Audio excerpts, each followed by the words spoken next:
क्षण कर्म चेतन बंधकारु, कर्म के अवसान का कह कर स्वरूप यथार्थ जग का, जो किया उपकार है उसके लिए जिन वाणी माँ को वंदना शत बार है, वंदना शत बार है, वंदना शत बार है।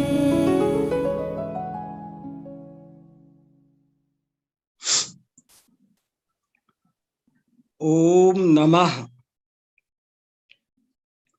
नित्यतां केचिदाचक्षु केचिच्चा नित्यतां खलः, मिथ्यात्वात् नैव पश्यन्ति नित्या नित्यात्मकं जगत्। हम सब आचार्य समंत भद्र द्वारा रचित आप्त मीमांसा का स्वाध्याय कर रहे हैं। मंगलाचरण के रूप में स्याद्वाद से संबंधित नए नए श्लोकों का पाठ प्रतिदिन करते हैं। आज मैंने आपको जो श्लोक सुनाया है उसे आज से लगभग 900 वर्ष पहले आचार्य शुभचंद्र स्वामी ने ज्ञानार्णव नामक ग्रंथ में लिखा है। और इसमें ऐसा लिखा है, बहुत अच्छा ग्रंथ है ज्ञानार्णव शुभचंद्राचार्य का, बहुत प्रसिद्ध, बहुत महत्वपूर्ण, अनेक दृष्टियों से महत्वपूर्ण। उस ग्रंथ का स्वाध्याय सबको करना चाहिए। और उसमें से मैंने ये श्लोक पढ़ा है। इस श्लोक में हमारा जो प्रकरण चल रहा है नित्य एकांत और अनित्य एकांत की समीक्षा का, उसी की चर्चा है। और इसका हिंदी में अर्थ ये है कि यद्यपि ये संपूर्ण जगत और इसके संपूर्ण पदार्थ नित्यानित्यात्मक हैं, लेकिन जो लोग इसे केवल नित्य या केवल अनित्य मानते हैं वे मिथ्या दृष्टि हैं, दुष्ट हैं। देखो, यहाँ दुष्ट शब्द का प्रयोग किया, लेकिन ये दुष्ट शब्द कोई गाली जैसा नहीं है, कोई बहुत जैसे कोई गंदी गाली दे दी। लेकिन दुष्ट शब्द का सही अर्थ होता है दोषे स्थितत्वात् दुष्टः। जो दोष में स्थित है उसे दुष्ट कहते हैं। जो दोषों को पकड़ कर बैठा रहता है, दोषों को छोड़ता नहीं है, उसे दुष्ट कहते हैं। ये बड़ी महत्वपूर्ण परिभाषा है, ये हमको सबको समझना चाहिए। शास्त्रों में जब भी दुष्ट शब्द आया तो उसका क्या अर्थ है? दुष्ट माने दोषे स्थितत्वात् दुष्टः। जो दोषों को जानकर भी उनको गुण के रूप में ही प्रस्तुत करता रहता है, दोष को दोष रूप में मानता नहीं है, छोड़ता नहीं है, छोड़ना नहीं चाहता है, ऐसे जीव को दुष्ट कहते हैं, व्याकरण से भी और शास्त्र से भी, दर्शन से भी। तो यहाँ नित्य का पक्ष ले, अकेला नित्य एकांतवादी हो तो वो भी दुष्ट है, और जो अनित्य एकांतवादी हो, क्षणिक एकांतवादी हो, वो भी दुष्ट है, मिथ्या दृष्टि है। ऐसा बहुत अच्छा शुभचंद्राचार्य ने ज्ञानार्णव चौथा सर्ग 21 नंबर का श्लोक। और देखो, एक बार फिर से आपको अब अर्थ समझा दिया तो अब आपको आनंद आएगा। फिर से श्लोक पढ़ता हूं, बहुत अच्छा श्लोक है। नित्यतां केचिदा चक्षु केचिच्चा नित्यतां खलः, मिथ्यात्वात् नैव पश्यन्ति नित्या नित्यात्मकं जगत्। तो ये श्लोक हुआ। ये आज का श्लोक मेरे को प्रज्ञा ने भेजा है विशेष रूप से। इसलिए मुझे भी पसंद आया, बहुत अच्छा था, हमारे विषय से संबंधित था, इसलिए मैंने ये श्लोक आज आपको सुनाया। प्रज्ञा ने कुछ प्रश्न भी भेजे हैं। प्रश्न बहुत लोगों के, बहुत सारे प्रश्न आ रहे हैं, लोग बहुत मन लगाकर पढ़ रहे हैं। मैं सबके प्रश्नों को धीरे धीरे लेने की कोशिश करूंगा। अभी एक दो प्रश्नों की चर्चा शांति से आप सबके साथ करना चाहता हूं। देखो, एक प्रश्न, प्रज्ञा के दो प्रश्न पहले आज ले लेता हूं। प्रज्ञा ने दो प्रश्न पूछे हैं। प्रश्न नंबर 1, क्या बौद्धों के नित्यवाद को नियतवाद से जोड़ सकते हैं? फिर से सुनिए, प्रश्न क्या है? क्या बौद्धों के नित्यवाद को नियतवाद से जोड़ सकते हैं? पहले तो मुझे लगता है ये बौद्ध की बजाय सांख्य लिखना चाहिए। बौद्धों का नित्यवाद नहीं है, नित्यवाद सांख्यों का है। बौद्धों का तो अनित्यवाद है, इसलिए वो, खैर कोई बात नहीं, वो लिखने में आ गया होगा, अपन इसको ठीक कर लेते हैं। लेकिन प्रश्न अच्छा है। प्रश्न ये है, शुद्ध प्रश्न ये हुआ कि क्या सांख्यों के नित्यवाद को नियतवाद से जोड़ सकते हैं क्या? देखो, जोड़ सकते हैं कि क्या सवाल है। अपन किसी से भी किसी की तुलना तो कर सकते हैं ना, लेकिन दोनों एक नहीं है। नित्यवाद और नियतवाद, ये क्या दोनों एक हैं? अब इस पर आप सोचिए। नित्यवाद और नियतवाद, ये दोनों एक नहीं है। नित्यवाद ये कहता है कि प्रत्येक वस्तु सर्वथा नित्य है। देखो, दो वाद बिल्कुल भिन्न भिन्न है, इनके शब्द जरूर एक से हैं। नित्यवाद और नियतवाद, ऐसा लगता है एक ही तो बात होगी, लेकिन एक बात नहीं है। दोनों बिल्कुल भिन्न भिन्न दो वाद हैं, अलग अलग है, और दोनों एकांतवाद के एक रूप हैं।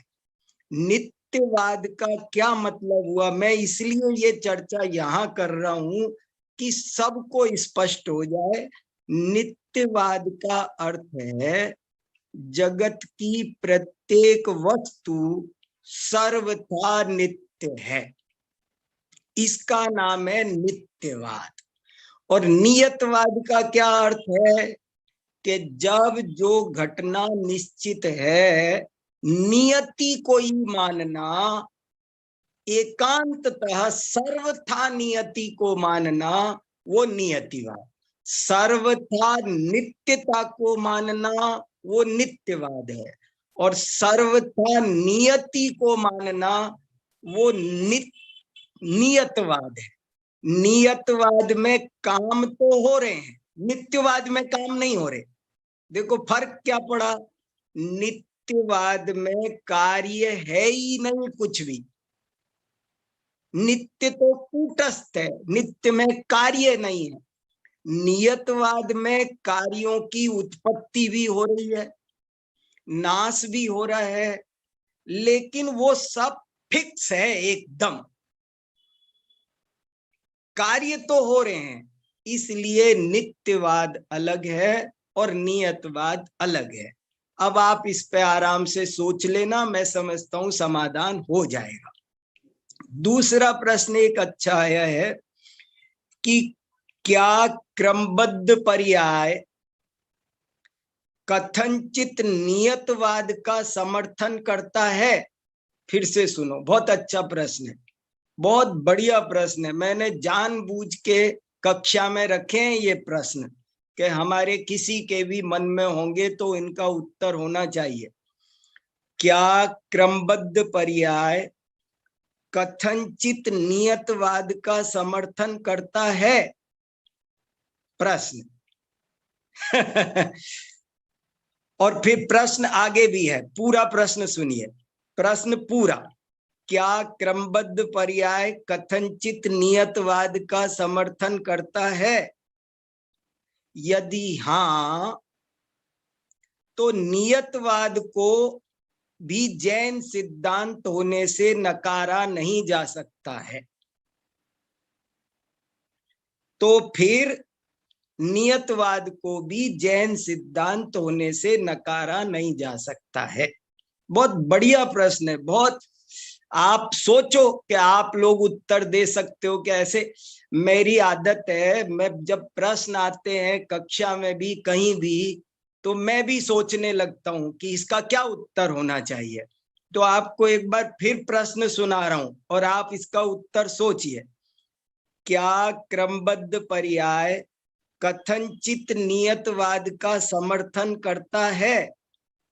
यदि हाँ, तो नियतवाद को भी जैन सिद्धांत होने से नकारा नहीं जा सकता।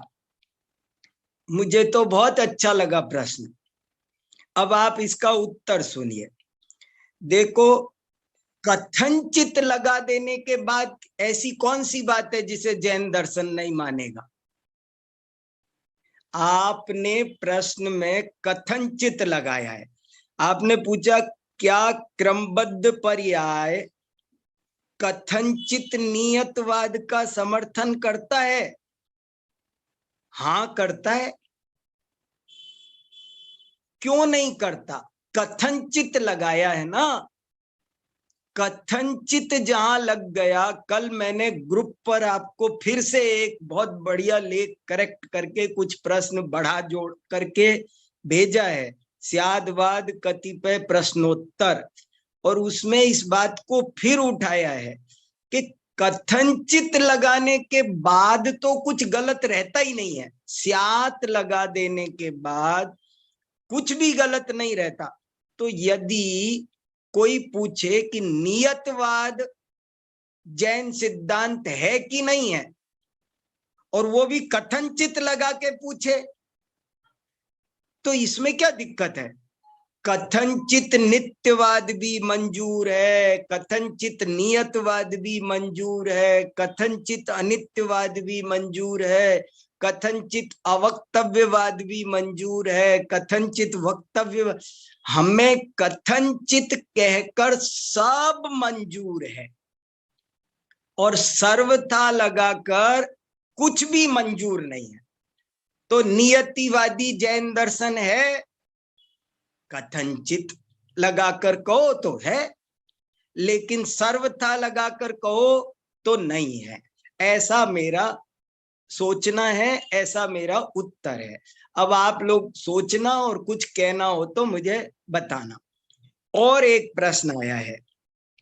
एक प्रश्न ये है कि क्रमबद्ध पर्याय के समर्थन में जो आइंस्टीन का सिद्धांत बताया जाता है, उसका जो उल्लेख किया जाता है, क्या वो नित्य एकांत की पुष्टि करता है?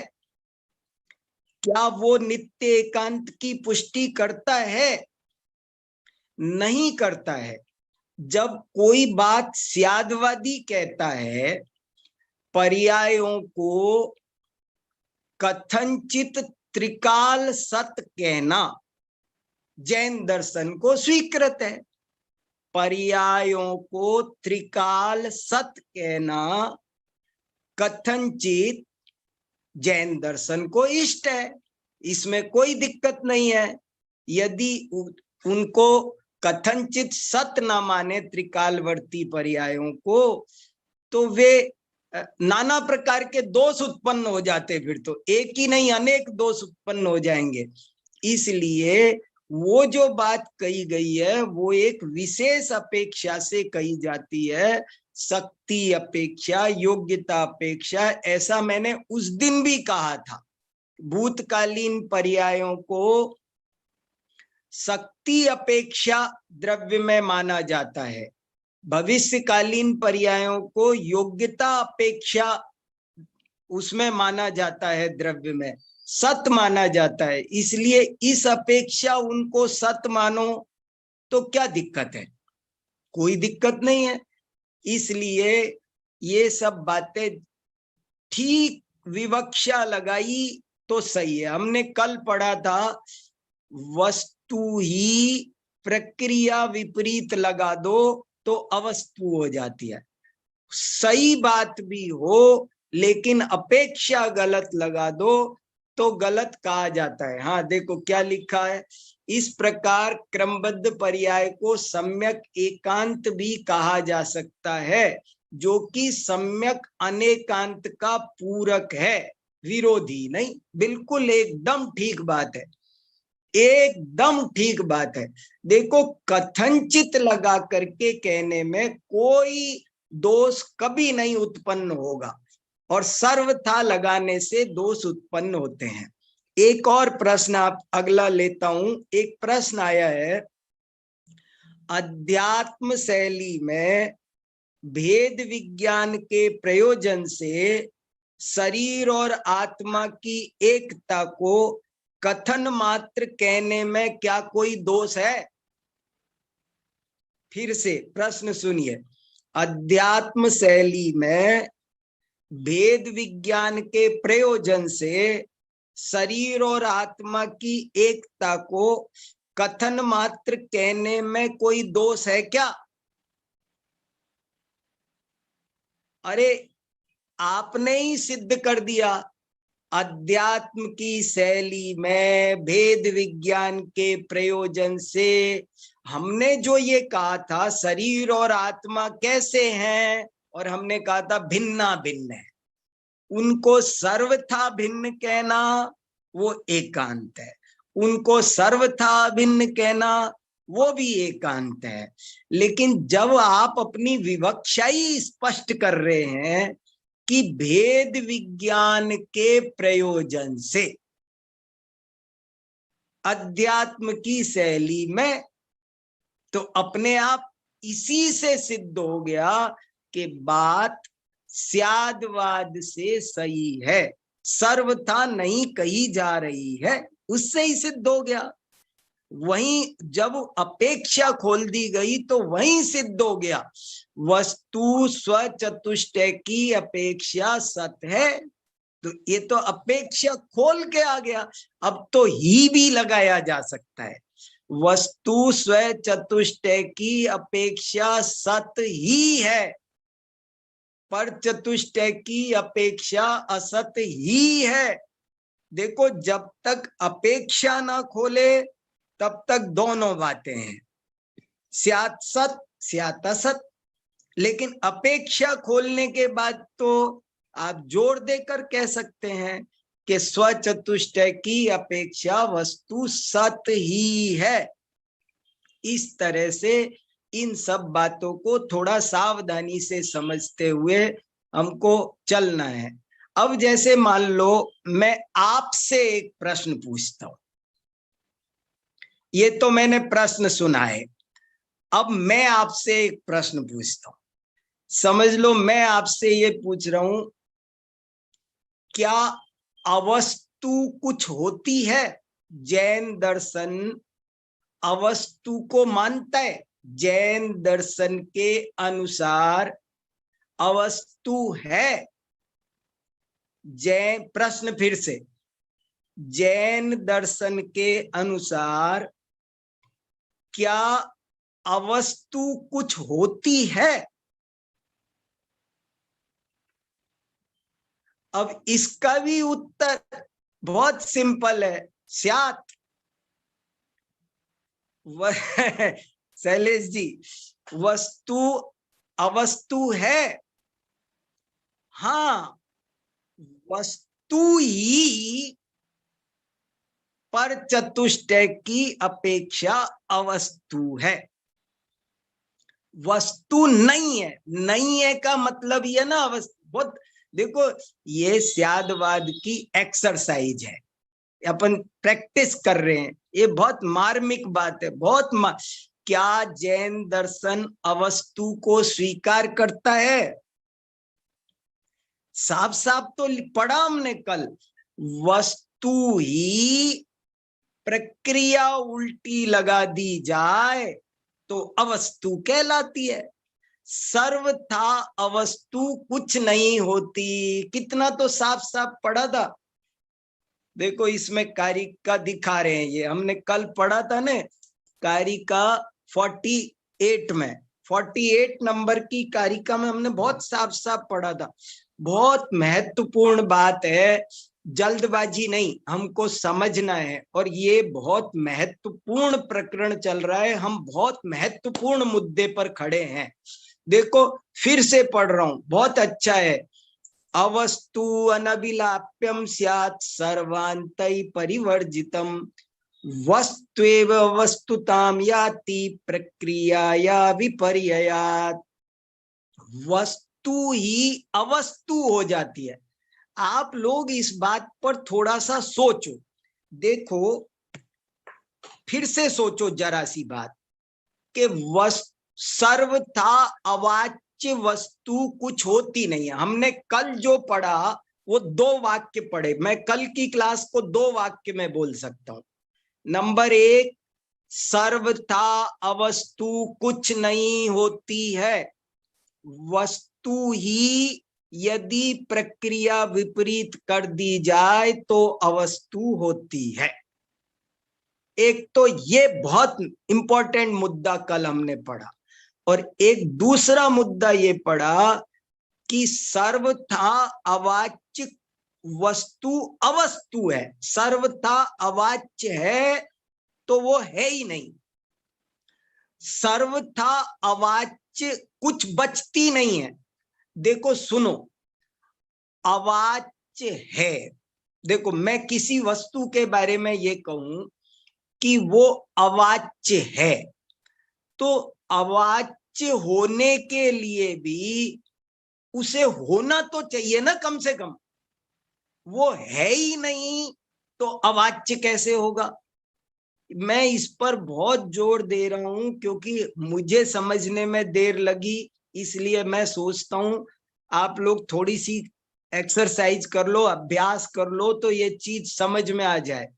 शून्य अशून्य के बिना नहीं होता है। शून्य और अशून्य अविनाभावी हैं। अस्ति और नास्ति अविनाभावी हैं। मुख्य और गौण अविनाभावी हैं। बद्ध और मुक्त अविनाभावी हैं। द्वैत और अद्वैत अविनाभावी हैं। नित्य और अनित्य अविनाभावी हैं। एक है तो दूसरा भी है, एक दूसरे को सिद्ध करता है, दूसरा पहले को सिद्ध करता है। ये दोनों एक सिक्के के 2 पहलू के समान है। इसलिए अब कभी कोई कहे जैन दर्शन अवस्तु को स्वीकार करता है, कथनचित स्वीकार, कोई भी प्रश्न पूछे संसार में लेकिन स्यात् लगा के पूछेगा तो हम हाँ करेंगे, और सर्वथा लगा के पूछेगा तो हम ना करेंगे। हमारा उत्तर फिक्स है। आप कुछ भी पूछो, कोई प्रश्न पूछो, अगर कथनचित नियतवाद को जैन दर्शन स्वीकार करता है, हाँ करता है। सर्वथा नियतवाद को जैन दर्शन स्वीकार करता है, नहीं करता है। कथनचित नित्यवाद को स्वीकार करता है, हाँ करता है। कथनचित क्षणिकवाद को स्वीकार करता है, हाँ करता है। सर्वथा नहीं स्वीकार। अवाच्य को मानता है, हाँ मानता है। ये बहुत खास बात है, इस पर थोड़ा सा आपको हमको सोचना है, कितनी बड़ी बात है, इसलिए मैंने आपको जोर देके बताया। तो कल हमने 48 और 49वीं कारिका पढ़ ली थी। अब कारिका नंबर 50, लेकिन 49 को पढ़कर, अभी 48वीं पढ़ी, अब एक दफे 49वीं आपको पढ़कर फिर से सुनाता हूं। इसमें भी कुछ खास बात है। 49वीं कारिका भी बहुत अच्छी खास बात, जिसका पूरा खुलासा कल हो नहीं सका। मैं 47 48 की व्याख्या टीका ही आपको पढ़कर सुनाने लग गया। 49वीं कारिका में 2-3 महत्वपूर्ण बात रह गई, उनको मैं अभी कहने की कोशिश करता हूं। देखो, सर्वांताश्चेद वक्तव्या तेषां किम वचनम पुनः संवृत्तिश्चेत मृषैवैषा परमार्थ विपर्ययात्। सर्वांता सभी धर्म, चेत माने यदि, अवक्तव्या अवक्तव्य है, यदि सभी धर्म अवक्तव्य हैं तो तेषां किम वचनम पुनः, तो उनका, तेषां माने उनका, उनका तुम वचन क्यों करते हो पुनः पुनः बार बार। तुम हे बौद्ध, यदि वस्तु सर्वथा अवक्तव्य है, जैसा कि उसने कहा था कि ना उसे सत कह सकते, ना असत, ना उभय और ना अनुभय, वो तो अवक्तव्य है। यदि वो सर्वथा अवक्तव्य है तो तुम मौन क्यों नहीं रहते हो? तुमने इतने शास्त्र क्यों लिखे हैं, इतने उपदेश क्यों दे रहे हो, तुम बोल क्यों रहे हो, चुप क्यों नहीं रहते? तब तो तुमको मौन धारण कर लेना चाहिए। यदि सर्वथा अवक्तव्य है तो वचनम पुनः किम, तो ये जो बोल रहे हो लगातार, तुम्हारे सारे आचार्य ग्रंथ लिख रहे हैं, इतने उपदेश हो रहे हैं, बुद्ध वचन बुद्ध वचन बुद्ध वचन, वो वचन कैसे, वो वचन किस लिए फिर? यदि वस्तु सर्वथा वक्तव्य है तो वचनों का आश्रय क्यों लिया जा रहा है? मौन क्यों नहीं रहते हो? लेकिन तुम वचनों का आश्रय ले रहे हो, इससे सिद्ध होता है कि वो सर्वथा अवक्तव्य नहीं है, उसको कुछ बोला जा सकता है। और तुम यदि कहो संवृत्तिश्चेत, और तुम कहो कि हम तो केवल संवृत्ति से बोल रहे, वो संवृत्ति से वक्तव्य है, केवल उपचार से, केवल कल्पना से वो वक्तव्य है। संवृत्तिश्चेत, चेत माने यदि, यदि तुम कहो कि उसे हम उपचार से बोल रहे हैं तो फिर वो उपचार परमार्थ विपर्ययात, वो उपचार परमार्थ से विपरीत होने के कारण मृषा एव, वो झूठा ही है, फिर सारा कथन झूठा सिद्ध।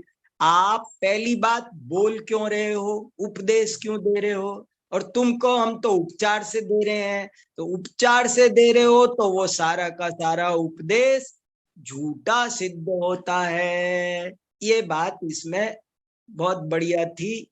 अब कारिका नंबर 50 देखो, 50 नंबर की कारिका पढ़ते हैं।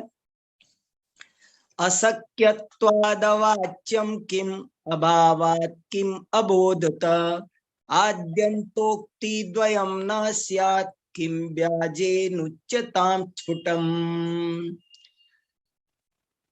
अशक्यत्वात् अवाच्यम, हे बौद्ध, जो तुम वस्तु को अवाच्य कह रहे हो, वह अवाच्य क्या अशक्य होने के कारण है? अशक्यत्वात्, अशक्य होने के कारण वस्तु अवाच्य है क्या? किम अभावात, या तत्व अभाव है इसलिए अवाच्य है? किम अबोधता, या तुम उसको जानते नहीं हो इसलिए अवाच्य है?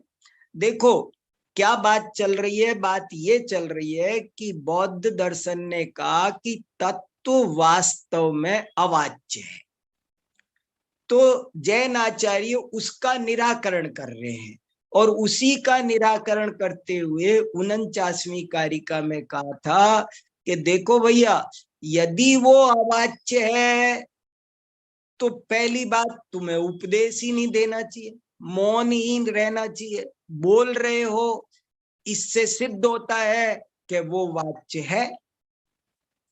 अथवा दूसरी बात उन्होंने कही कि यदि तुम कहो कि वो संवृत्ति से वाच्य होता है तो फिर संवृत्त, तुम्हारा सारा का सारा उपदेश परमार्थ विपर्य होने से, संवृत्ति होने से मिथ्या सिद्ध होता है। ये 2 तर्क तो दिए 49वीं कारिका में। अब 50वीं कारिका में उनसे ये साफ साफ पूछ रहे हैं कि तुम हमको एक बात बताओ, आखिर एक बात बताओ, तत्व अवाच्य है तो क्यों अवाच्य है, कारण क्या? 3 कारण हो सकते हैं। नंबर 1 के अशक्य है, उसको कहना अशक्य है इसलिए अवाच्य है क्या? किम अभावात। दूसरा कारण ये हो सकता है कि वस्तु का अभाव है इसलिए अवाच्य है। तो क्या इस वजह तत्व अशक्य, कहना अशक्य है इसलिए अवाच्य कह रहे हो, या तत्व का अभाव है इसलिए अवाच्य कह रहे हो, या किम अबोधता, या तुम्हें पता नहीं है? अबोध, अबोध, किम अबोधता, बोध माने ज्ञान, तुमको उसका ज्ञान नहीं। मैं कोई बात 3 वजह से नहीं कह सकता। एक तो कहना पॉसिबल नहीं है, अशक्य है। नंबर 2 वो बात ही नहीं है तो कहूं कहां से। नंबर 3 कि मुझे पता नहीं है। 3 वजह से किसी चीज को, किसी बात को कहना संभव नहीं होता है। कोई भी बात 3 कारणों से अवाच्य होती है। नंबर 1 अशक्य हो तो अवाच्य हो सकती है, या अभाव हो तो अवाच्य हो सकती है, या वक्ता को उसका ज्ञान न हो तो वो अवाच्य हो सकती है। 3 ही कारणों से कोई भी बात अवाच्य।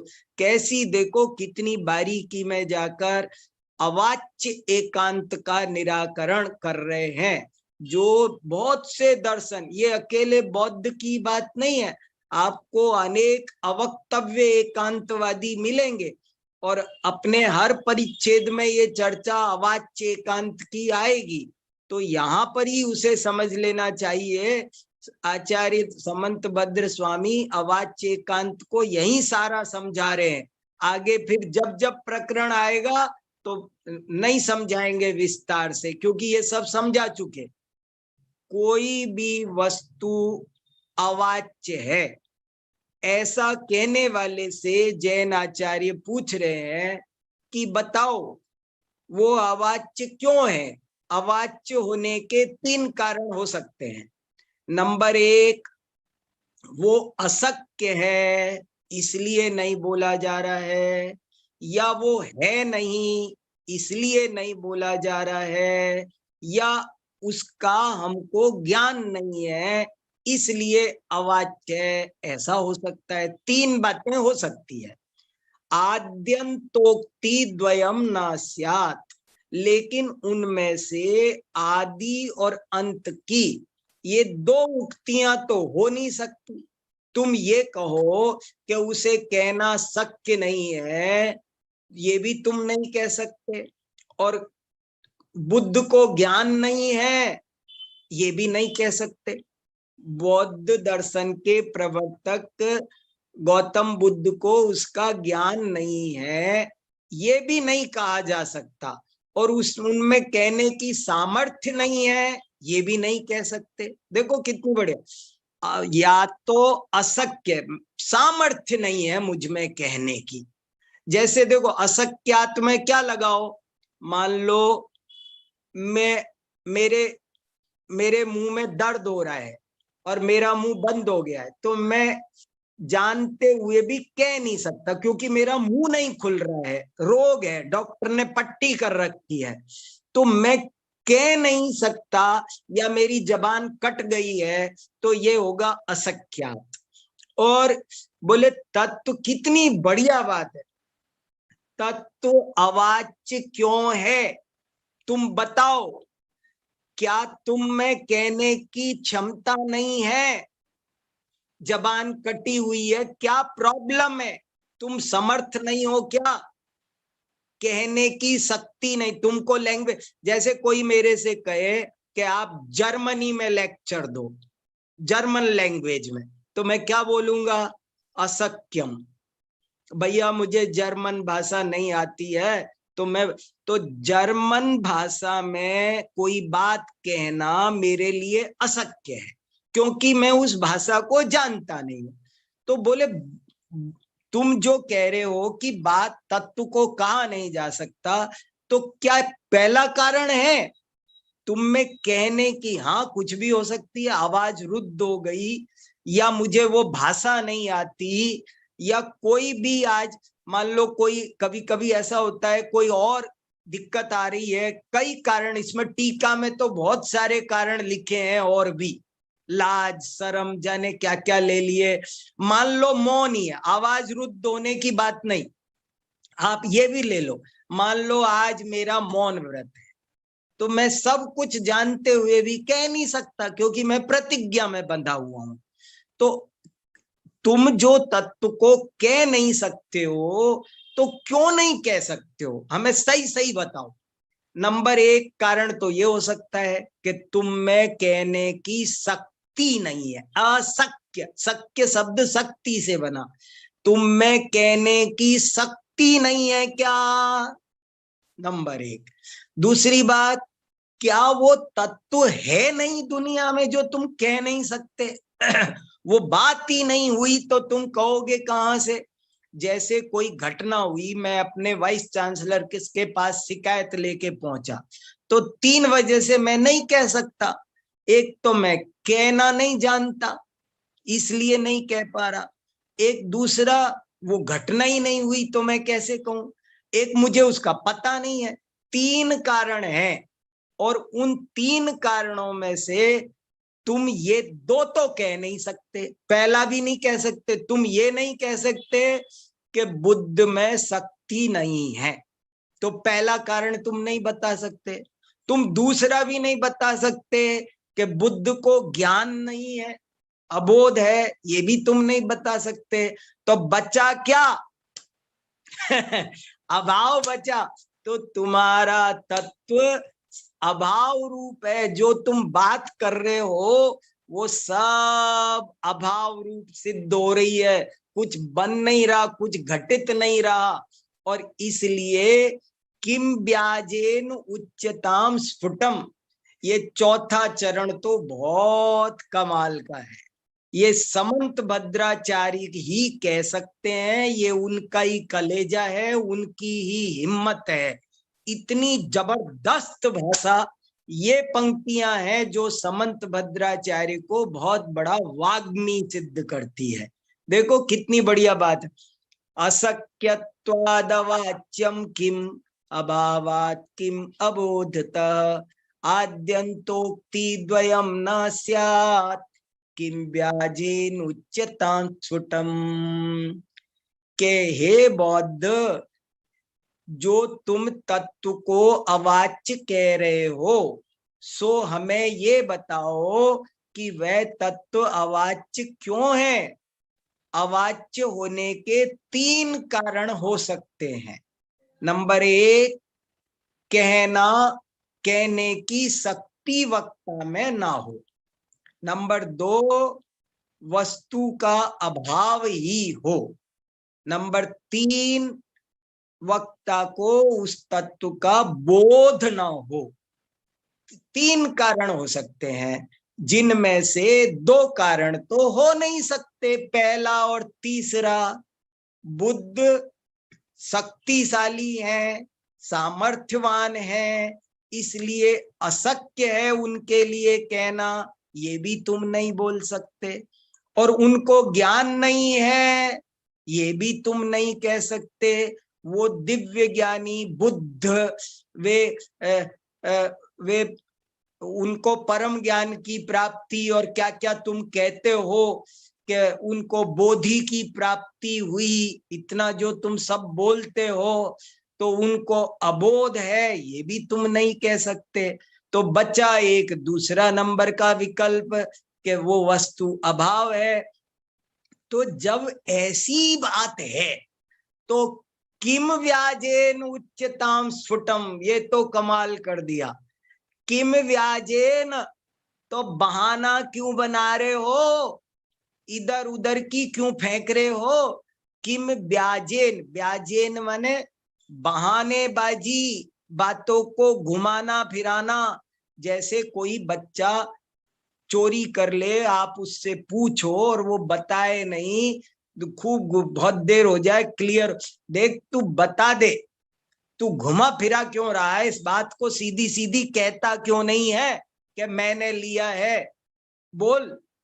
ऐसे ही यहाँ कहा जा रहा है कि तुम छल कर क्यों रहे हो, तुम छुपा क्यों रहे हो, तुम ब्याज क्यों कर रहे हो, तुम छल कपट क्यों कर रहे हो, बात का दुराव छिपाव क्यों कर रहे हो।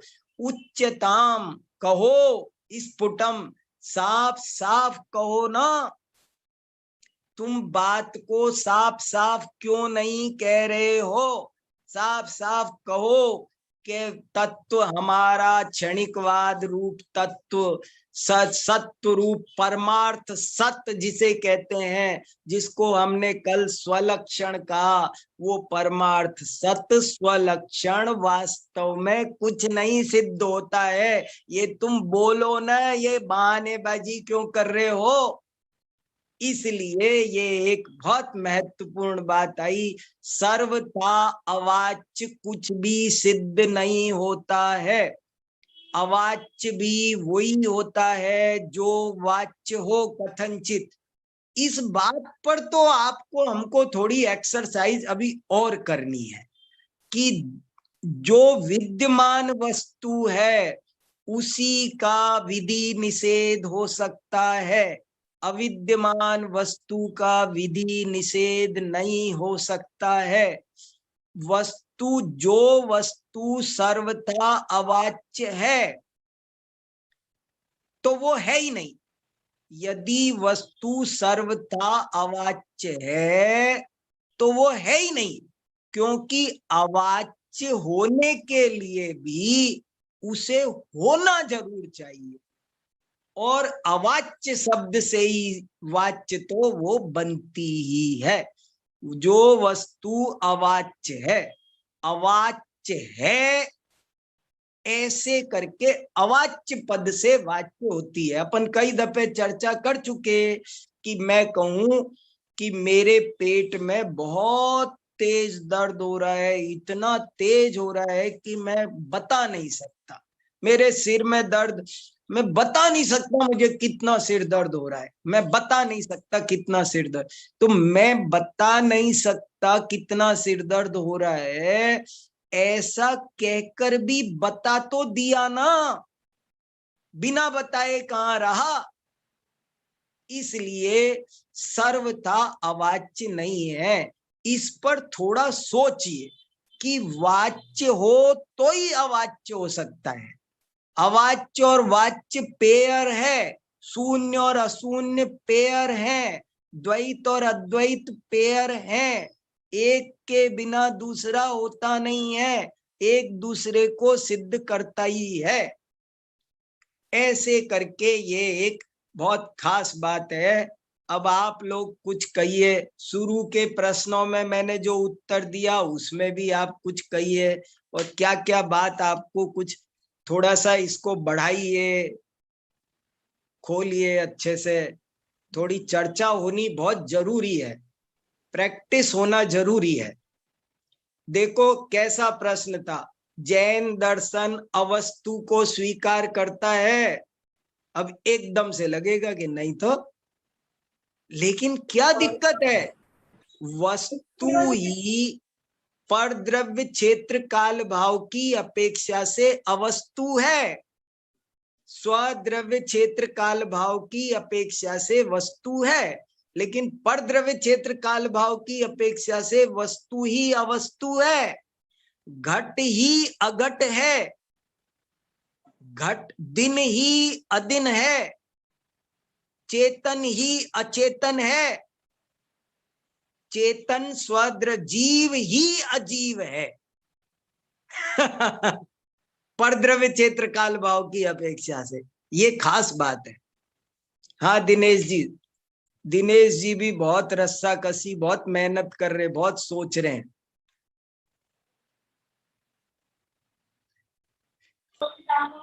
कि जैसे आपने कल बोला था यूनिवर्सिटी में फोन किया कि वीर सागर जी हैं, तो उन्होंने कहा वो नहीं है। हाँ तो अब कोई फोन करेगा कि रामानंद त्रिपाठी जी हैं, हाँ तो उत्तर वो कहेगा कि रामानंद त्रिपाठी कौन, हाँ क्योंकि वो ये नहीं कहेगा नहीं है, हाँ क्योंकि निषेध भी वो तभी करेगा जब वो रामानंद त्रिपाठी हो। हाँ, यूनिवर्सिटी में अगर रामानंद त्रिपाठी कोई होंगे तभी तो उनका निषेध करेगा, बराबर। नहीं तो वाह आप तो वाह निषेध वाह भी वाह तभी करेगा। वाह वाह, very good very good very good, thank you, बहुत बढ़िया। जो जो चीज वाह वाह वाह वाह वाह वाह वाह वाह, वेरी गुड। जो वाह, बहुत अच्छा, वाह। अरे दिनेश जी, बहुत बहुत व्यायाम कर रहे हैं दिनेश जी, बहुत बढ़िया बहुत बढ़िया।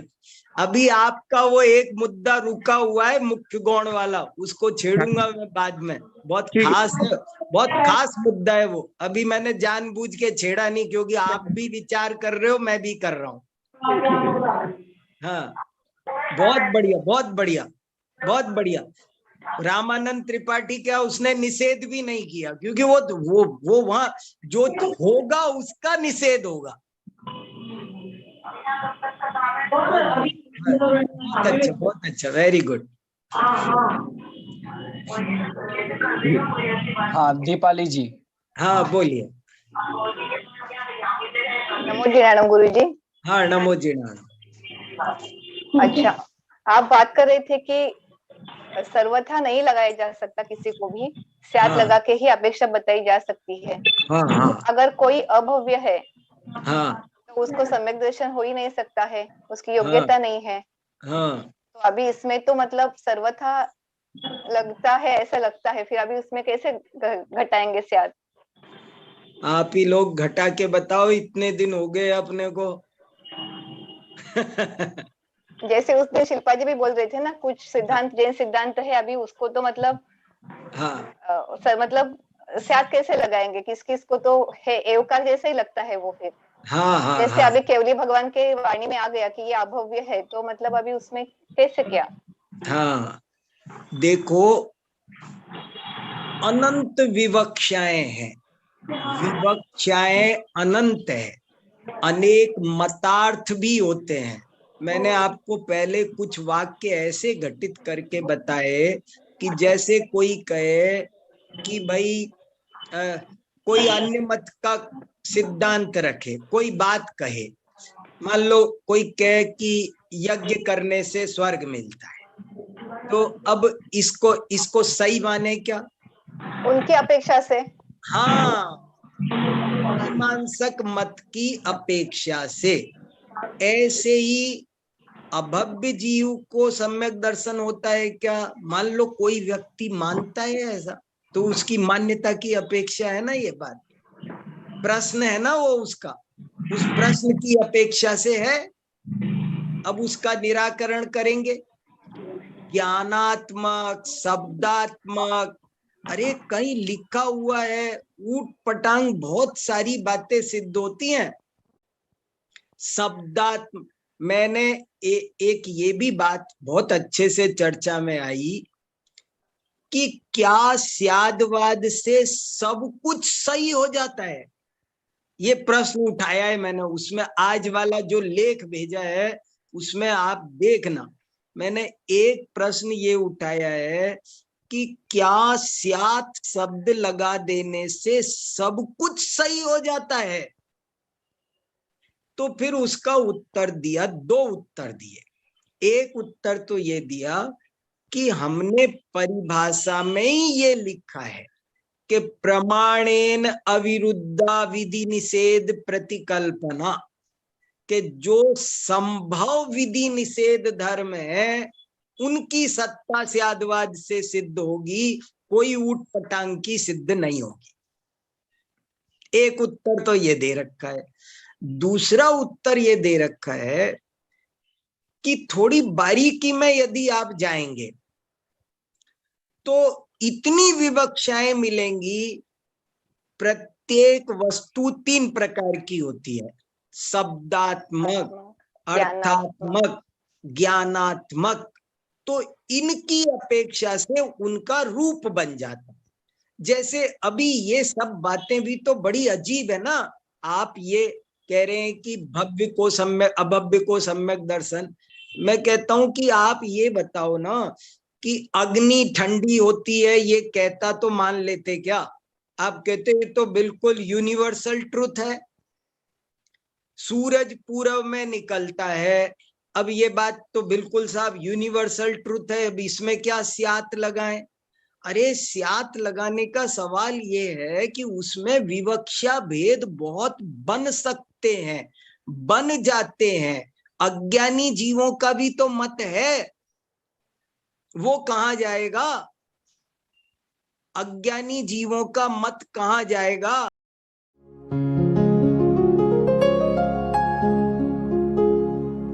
निज निधि निज में बताए, यह अनंत उपकार है उसके लिए जिन वाणी माँ को वंदना शत बार है, वंदना शत बार है, वंदना शत बार है।